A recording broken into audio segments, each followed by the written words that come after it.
Subscribe Muhammad Amjad Nadwi, Indian Islamic scholar. الله من الشيطان الرجيم. بسم الله الرحمن الرحيم. أأنزل عليه الذكر من بيننا بل هم في شك من ذكري بل لما يذوقوا عذاب أم عندهم خزائن رحمة ربك العزيز الوهاب أم لهم ملك السماوات والأرض وما بينهما فليرتقوا في الأسباب جند ما هنالك مهزوم من الأحزاب كذبت قبلهم قوم نوح وعاد وفرعون ذو الأوتاد وثمود وقوم لوط وأصحاب الأيكة أولئك الأحزاب إن كل إلا كذب الرسل فحق عقاب.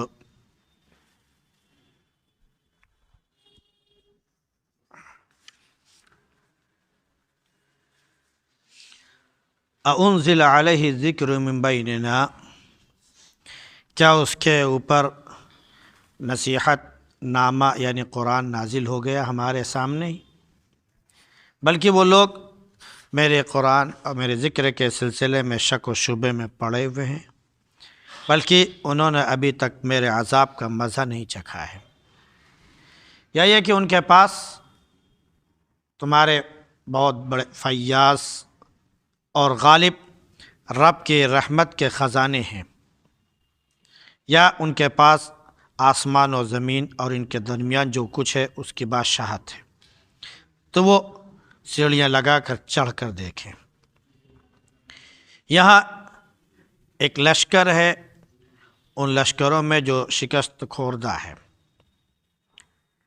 ان سے پہلے نوح کی قوم نے، عاد نے، اور فرعون جو میخوں والا ہے اس نے، ثمود نے، اور لوط علیہ السلام کی قوم نے، اور مدین والوں نے جھٹلایا تھا، وہ سب جماعت تھے۔ ان میں سے ہر ایک نے رسول کو جھٹلایا تو میری سزا اور میرا بدلہ ثابت ہو گیا۔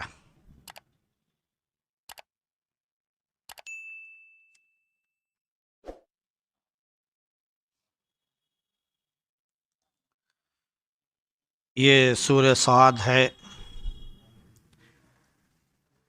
جس کے شروع میں بتایا گیا کہ صاد مکی سورہ ہے۔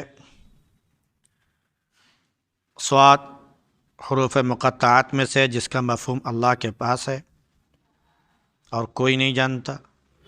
قرآن کی قسم کھا کر اللہ نے فرمایا کہ یہ نصیحت والی کتاب ہے، اور جو لوگ مخالفت میں ہیں اور اس کے مقابلے میں ہیں تو ان کو معلوم ہونا چاہیے کہ اس سے پہلے اللہ نے بہت سی قوموں کو ہلاک کر دیا، پھر وہ چیختے چلاتے رہے لیکن ان کے لیے نجات کا کوئی طریقہ اور راستہ نہیں تھا۔ ان کو صرف تعجب اس بات پر تھا کہ انہی میں سے ایک شخص کو اللہ نے نبی بنا دیا، تو کافر یہ کہنے لگے کہ یہ تو جھوٹا ہے، جادوگر ہے، کہ اس نے بہت سے معبودوں کو صرف ایک معبود بنا ڈالا۔ یہ تو بڑے تعجب کی بات ہے۔ ان میں سے سرداران بھی یہ کہتے ہوئے چلے گئے جو ابو طالب کے پاس آئے تھے کہ ہمارا تصفیہ کرا دیجئے محمد سے، تو اللہ کے نبی صلی اللہ علیہ وسلم نے جب کلمہ ان کے سامنے پیش کیا تو کہتے ہوئے چلے گئے کہ چلو اٹھو اور اپنے دین پر، اپنے معبودوں پر قائم رہو، یہ تو ایک بات ہے جس کا کوئی مقصد ہے، پیچھے کوئی غرض ہے، اور ہم نے گزری قوموں میں یہ بات نہیں سنی ہے، یہ صرف ایک من گھڑت بات ہے۔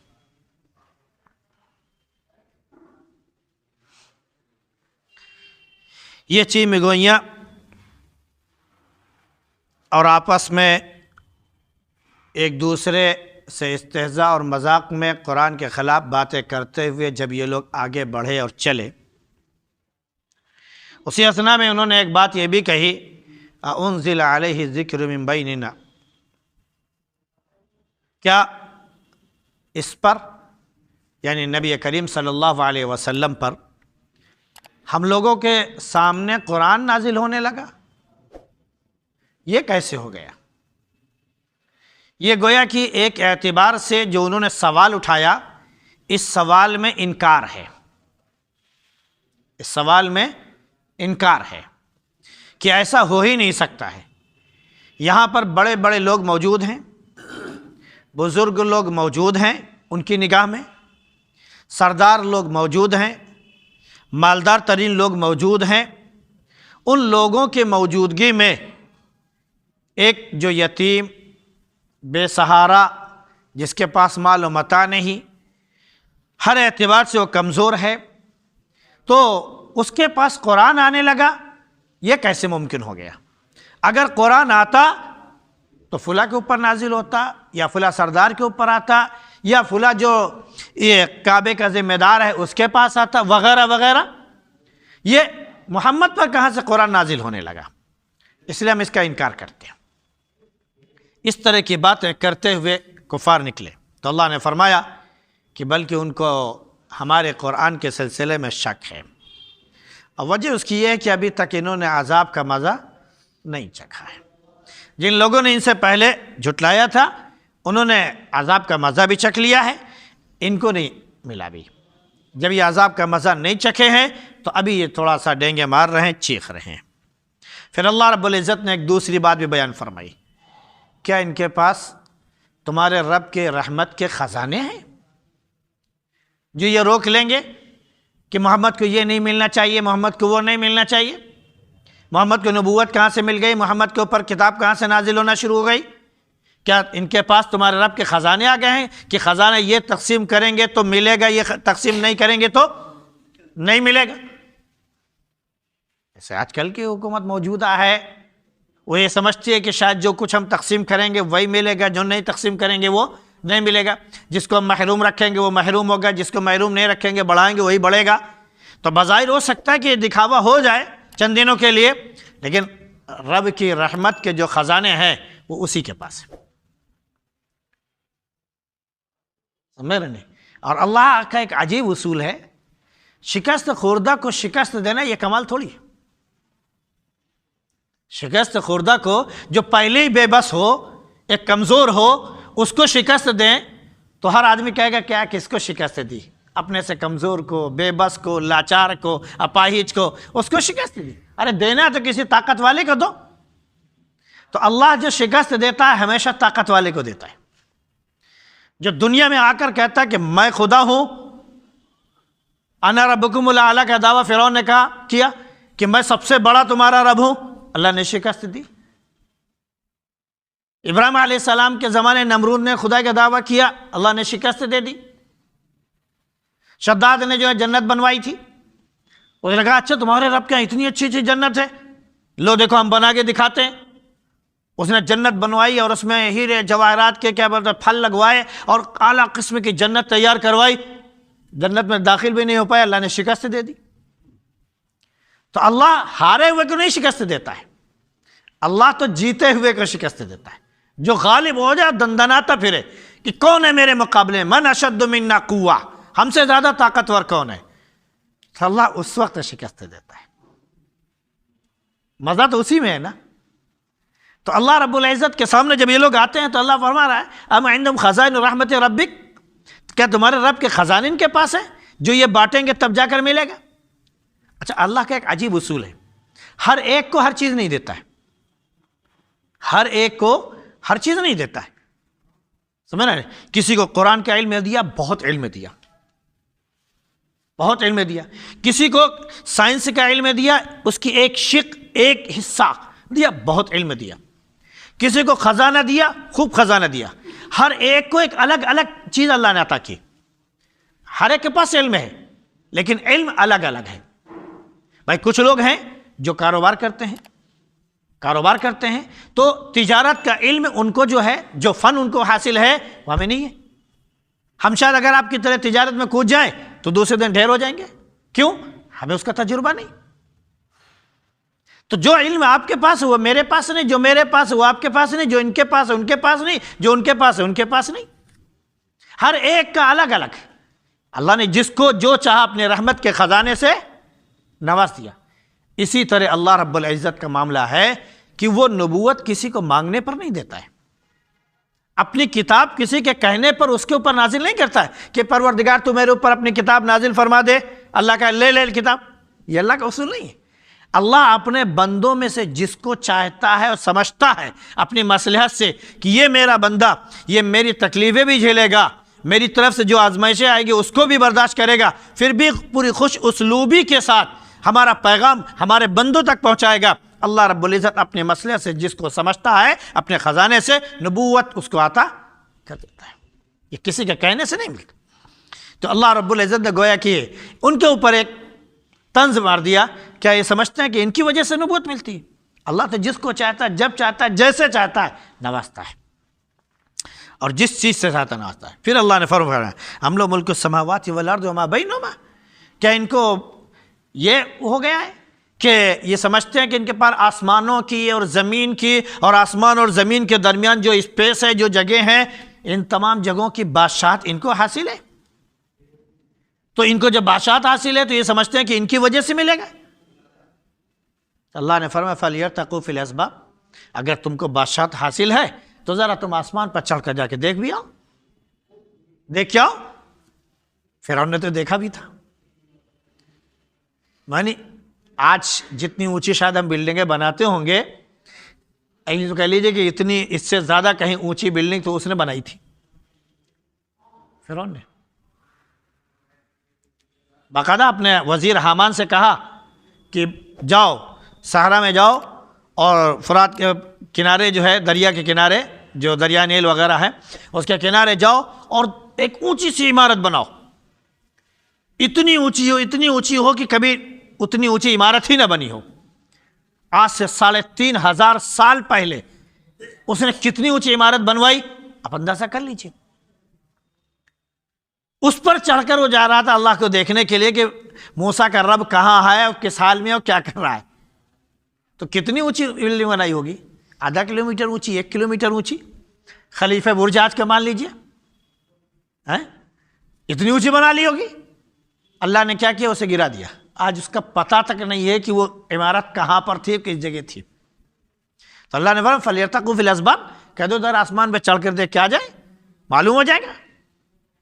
آج ہم نے اپنے علم کے زور پر، اپنے سائنسی علم کے زور پر ہم نے جہاز بنایا، ہم نے ہیلی کاپٹر بنایا، ہم نے اسپیس کرافٹ بنایا، ہم نے راکٹ بنایا، ہم اس کے ذریعے ہم نہ جانے کتنی اوپر تک پہنچ چکے ہیں، دوسرے سیاروں پر، دوسری زمینوں پر ہم جا چکے ہیں۔ فَلْيَرْتَقُوا فِي الْأَسْبَابِ، وہ ترقی کا راستہ اختیار کرتے ہوئے ہم اوپر چڑھ بھی چکے ہیں، لیکن اب بھی ہمیں حال یہ ہے کہ ہم کہہ رہے ہیں کہ ہم ذرا سی بلندی پر شاید پہنچے ہیں، ابھی ہم نے بلندی دیکھی ہی نہیں۔ یعنی 60,000 فٹ، 70,000 فٹ، اس سے لاکھوں ہزار فٹ کہہ لیجئے اوپر ہم جا چکے ہیں، اتنے دور کا سفر کر لیا ہے، لیکن اس کے باوجود بھی ہم یہ کہہ رہے ہیں کہ ہم بہت محدود دائرے میں ہیں، ابھی ہم اپنے دائرے سے نہیں نکل پائے۔ لاکھوں کروڑوں کلومیٹر جانے کے بعد بھی، اپنے سیارے چھوڑنے کے بعد بھی ہم یہ کہہ رہے ہیں کہ ہم اپنے دائرے سے ابھی آگے نہیں نکل پائے۔ تو فَلْيَرْتَقُوا فِي الْأَسْبَابِ، تم چڑھا کر آسمان کے بلندی کو پہنچنا چاہو، چھونا چاہو تو چھو لو گے، اگر نہیں کر سکتے ہو۔ اللہ نے فرمایا کہ ایک لشکر ہے یہاں پر جو شکست کھا چکا ہے، انہی لشکروں کی طرح جیسے جو پہلے شکست کھا چکے ہیں۔ ان میں سے بہت سے لشکر ہیں جنہوں نے اللہ کو جھٹلایا، نبی کو جھٹلایا۔ ان کی مثال اللہ نے دی کہ قوم نوح نے جھٹلایا، عاد نے جھٹلایا، فرعون نے جو میخوں والا ہے اس نے جھٹلایا۔ نوح علیہ السلام کی قوم نے جب نبی کو جھٹلایا، نوح علیہ السلام کو، تو اللہ نے ان کے اوپر پانی کا عذاب دیا، بارش بھی ہوئی، نیچے سے پانی ابلا، وہ سب کا سب ڈوب گئے اس سیلاب میں۔ عاد کے اوپر تیز آندھی آئی، بِرِيحٍ صَرْصَرٍ عَاتِيَةٍ سَخَّرَ عَلَيْهِمْ 7 لَيَالٍ و8 أَيَّامٍ حُسُومًا، 7 رات 8 دن مسلسل تیز سخت آندھی چلتی رہی، اور اتنی تیز آندھی کہ آندھی کی وجہ سے ان کا منہ کھلا تو بند نہیں ہو سکا۔ آندھی اوپر کے منہ سے اندر جاتی اور راستہ بناتے ہوئے دوسرے راستے سے نکل جاتی، سب مر گئے، اتنی تیز چنگھاڑ والی آندھی تھی۔ فرعون کتنے دبدبے والا تھا، اس کو اللہ نے فرمایا ذو الاوتاد۔ یہ ذو الاوتاد کون ہو؟ ایسا کہتے ہیں وتد جو ہے، کہتے ہیں میخ کو، کیل کو، یہ دو وجہ سے اس کو کہا جاتا ہے۔ ایک تو یہ کہ جب یہ کسی کے اوپر ناراض ہوتا تھا تو اس کے پیر میں، اس کے ہاتھ میں، اس کے سر میں یہ کیل ٹھکوا دیتا تھا، اس سے مارتا تھا، سزا دیتا تھا۔ مطلب ایک لکڑی جیسے سولی کی ہوتی ہے، اس پر چڑھایا اور اس کے بعد اس کے ہاتھ، پاؤں اور دیگر تمام چیزوں میں موٹی موٹی کیلیں جو ہے اٹھا کے جڑ دیا۔ اب آدمی کیل جڑی جا رہی، اسی میں اس کی جان نکل جاتی ہے، نہیں نکلی تو اسی میں وہ پڑا ہوا، جکڑا ہوا، اور کیل اس کے اندر ٹھکی ہوئی ہے، وہیں پہ پڑے پڑے وہ مر جاتا تھا۔ اس لیے اس کو ذو الاوتاد کہا گیا۔ دوسرے یہ کہ یہ اتنی طاقت والا تھا، اس کے پاس اتنا لاؤ لشکر تھا کہ جہاں پر یہ جاتا اور خیمے جب گڑواتا اپنے لشکر کے کہ خیمے لگاؤ، تو جہاں دیکھو صرف خیمے ہی خیمے اور کیل ہی کیل۔ ایک خیمے میں تو کم از کم 4-5 کیل تو لگتی ہی ہوں گی، کم از کم بڑے بڑے جو چوبے ہوتے ہیں، اتنے بڑے بڑے، کیا بولتے ہیں اس کو، سبل وغیرہ ٹائپ کے، تو وہ جو لگائے جاتے ہیں وہ تو کم از کم 4 تو لگائے ہی جاتے ہیں روکنے کے لیے، ورنہ ایک ہی خیمے کو روکنے کے لیے کئی اس سے زیادہ لگائے جاتے ہیں۔ تو اب اگر ہزاروں لاکھوں کی تعداد میں خیمے لگائے جائیں تو ہر جگہ کیا نظر آئے گا؟ چوبے ہی چوبے، کیل ہی کیل نظر آئے گی، تو اس لیے اس کو ذو الاوتاد کہا گیا ہے۔ اس کے بعد فرمایا کہ سمود نے، جو صالح علیہ السلام کی قوم تھی، جن کے اوپر اٹھنی نازل ہوئی تھی، اٹھنی آئی اور اس نے جو ہے بچہ بھی دیا صالح علیہ السلام کی دعا کی وجہ سے، وہ تھے۔ پھر لوط علیہ السلام کی قوم، جنہوں نے بدکاری اور کیا بولتے ہیں لواطت کی، تو ان کے اوپر عذاب آیا۔ اور پھر مدین، حضرت شعیب علیہ السلام کی قوم، انہوں نے ناپ تول میں کمی کی تو ان کے اوپر عذاب آیا، وغیرہ وغیرہ۔ تو اللہ نے ان سب کے بارے میں فرمایا کہ اولئک الاحزاب، یہ سب جماعتیں تھیں، یہ فوجیں تھیں جنہوں نے اللہ کو جھٹلایا، اللہ کے رسول کو جھٹلایا۔ تو اللہ رب العزت نے فرمایا کہ جب ان سب نے جھٹلا دیا تو میرا بدلہ، میری سزا، میرا عذاب بھی ان کے اوپر مسلط ہو گیا، پھر ان کو کوئی بچا نہیں سکا۔ لہذا جس کے اوپر اللہ کی سزا آ جائے، متعین ہو جائے، پھر اسے کوئی بچا نہیں سکتا ہے۔ تو جن کے اوپر نہیں آیا ہے وہ ان قوموں سے عبرت حاصل کر لیں اور اللہ رب العزت کی طرف جو ہے رجوع کر لیں اور اپنے گناہوں سے توبہ کر لیں، وہ کامیاب ہو جائیں گے، ورنہ ان کے اوپر بھی اسی طرح پکڑ اور گرفت آ سکتی ہے۔ اللہ رب العزت ہم سب کو اپنی گرفت سے محفوظ فرمائے اور اپنی رحمتیں ہم سب پر نازل فرمائے۔ سبحان اللہ بحمدہ، سبحانک اللہم وبحمدک، ونشہد ان لا الہ الا انت، نستغفرک ونتوب